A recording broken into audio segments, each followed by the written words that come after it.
On the 31st of May 1941, German Luftwaffe bombed the North Strand in Dublin, believing that it was Amiens Street railway station. 28 people were killed and over 90 people were seriously injured. 400 people were left homeless.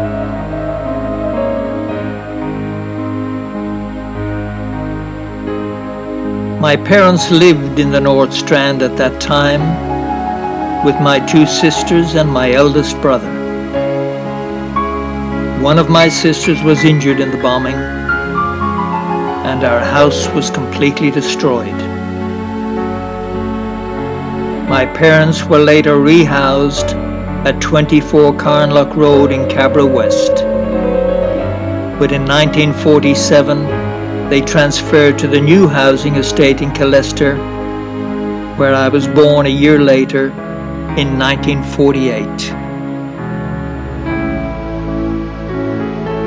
Sadly, the scars of progress can now be clearly seen throughout the Killester estate, with driveways brutally installed where neat front gardens used to be, and kitchen extensions completely out of proportion with the original footprint of the house, awkwardly built onto the back of the houses where we happily played as children.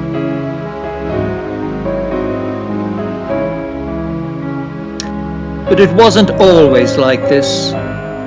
The original architectural symmetry of my mother's house was stylish, clean, and simple. A classic corporation house of the 1950s, 2 rooms above and 2 rooms below, and with a silver metal gate in the front and a long private passageway at the side leading to the rear of the house. Somewhere for all of us to be until we all could be somewhere else.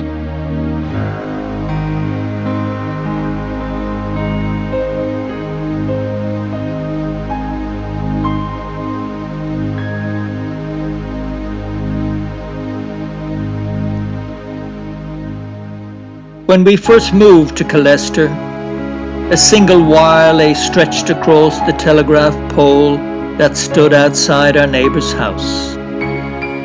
At night, the street lamp cast a shadow of this pole against the side of our house, and like a giant crucifix, this shadow embraced our house and gave it a presence and a holiness that I believed was the envy of our street.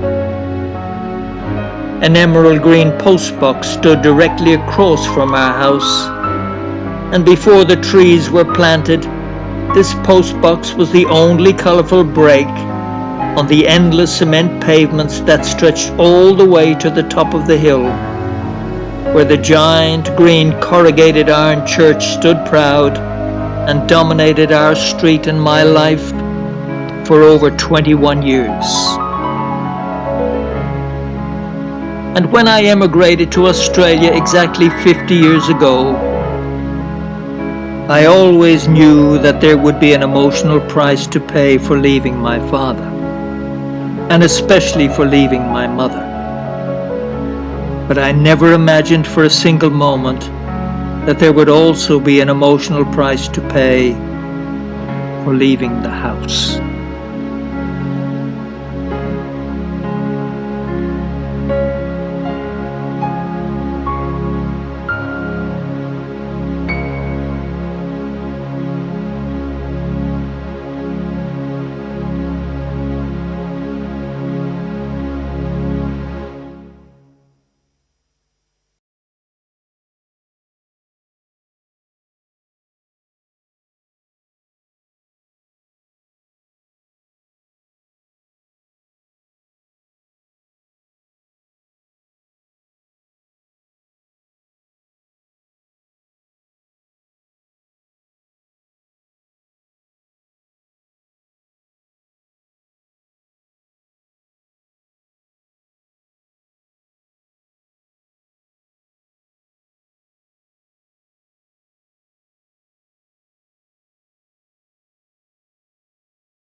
And if I come again, I will pass my mother's house on the far side of the street, and I will pause for a while by the emerald green postbox and glance across as if to say, I have returned, but don't let me disturb you. And my mother's house will be like a familiar stranger to me then, eagerly wanting to embrace me and yet knowing that I belong somewhere else, allowing me to be there only through respect for old times, but not trusting itself to me ever again, as if I had broken a promise, or as if I had spoiled a love that was to have lasted forever, like the love between a father and his son. But I could not blame this house, for it was I who had chosen to leave, and I would choose to leave again, for I could not be there and here. I had chosen to be there, and from there I may never come again. For with the coming as with the leaving, the emotions are wrenched from their frame and tossed about, never resting as they were before. And if I am seen by folk who knew me, I will excuse myself quickly, making small the fact that I am there at all, and not pausing long enough for any memories to be shared or emotions to be wrenched. I will watch the comings and the goings of strangers in this house, and I will remember the time when my touch on the front silver gate handle was a warm, familiar touch, the touch of one who belonged, and the touch of one who was welcome. I never wanted the cold metal of this handle to remind me that I had stayed away too long, and that I had outgrown the familiar footsteps that had once echoed down the side passage, and had announced my welcome return to all inside. My now heavy, slow footsteps would only cause alarm and would announce nothing more than the call of a stranger and the intrusion of one who no longer belonged. And how I might cross over the avenue and push open the gate and venture as far as the door. I would knock my own familiar knock, and knock known best now only to my mother. And how I would listen for the sound of her shuffle as she made her way from her chair by the fire, through the hallway and past the parlour, a parlour all neat and tidy and ready for visitors who seldom came. But how the sound of strangers and the cry of noisy children would suddenly startle me. Strangers now in charge of this house, and children all excited just to be there, beginning their lives in a house that for me had ended its life with the passing of my mother and with the earlier passing of my father. And how I would turn quickly to leave, not wishing now to be seen there at all. And as I passed the emerald green postbox on the far side of the street, I would hear the spring on the front silver gate close it strong and fast behind me, and the clang of metal against metal as the gate came to rest in its place by the wall would bid me farewell and announce my leaving to all inside, if I come again.